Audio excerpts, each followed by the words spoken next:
തൃശൂർ പാലപ്പിള്ളിയിൽ മാനിനെ കൈകാലുകൾ കെട്ടിയിട്ട് ഫോട്ടോയെടുത്ത 4 ആളുകളുടെ പേരിൽ കേസ്. തിരുവനന്തപുരം സ്വദേശികളായ വിനോദ്, ഷിബു, സന്തോഷ് കുമാർ, ഹരി എന്നിവരുടെ പേരിലാണ് വനം വകുപ്പ് അധികൃതർ കേസെടുത്തത്.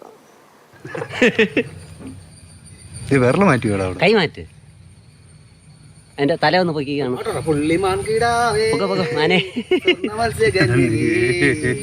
തൃശൂർ പാലപ്പിള്ളിയിൽ തോട്ടത്തിൽ കരാറടിസ്ഥാനത്തിൽ മരം മുറിക്കുന്ന ജോലിക്കെത്തിയവരാണ് മാനിനെ പിടിച്ചു കെട്ടിയിട്ടത്. ഓഗസ്റ്റ് 6-നായിരുന്നു സംഭവം. പ്രതികൾ മാനിനെ കെട്ടിയിട്ട് ഫോട്ടോയും വീഡിയോയും എടുക്കുകയായിരുന്നു. വീഡിയോ സമൂഹമാധ്യമങ്ങളിൽ പ്രചരിക്കുന്നതായി വനംവകുപ്പ് അധികൃതർ പറഞ്ഞു. തിരുവനന്തപുരം സ്വദേശികളായ വിനോദ്, ഷിബു, സന്തോഷ് കുമാർ, ഹരി എന്നിവരുടെ പേരിലാണ് വനംവകുപ്പ് അധികൃതർ കേസെടുത്തത്. ദൃശ്യങ്ങൾ സമൂഹമാധ്യമങ്ങളിൽ പ്രചരിച്ചതോടെയാണ് വിവരം വകുപ്പ് അധികൃതർ അറിയുന്നത്.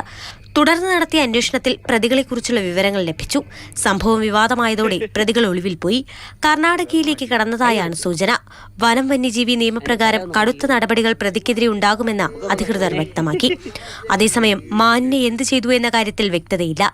ഈ കാര്യം പ്രതികളെ പിടികൂടി ചോദ്യം ചെയ്താലേ മനസ്സിലാകൂ എന്നാണ് അന്വേഷണ ഉദ്യോഗസ്ഥർ വ്യക്തമാക്കുന്നത്. മാതൃഭൂമി ന്യൂസ്, തൃശൂർ.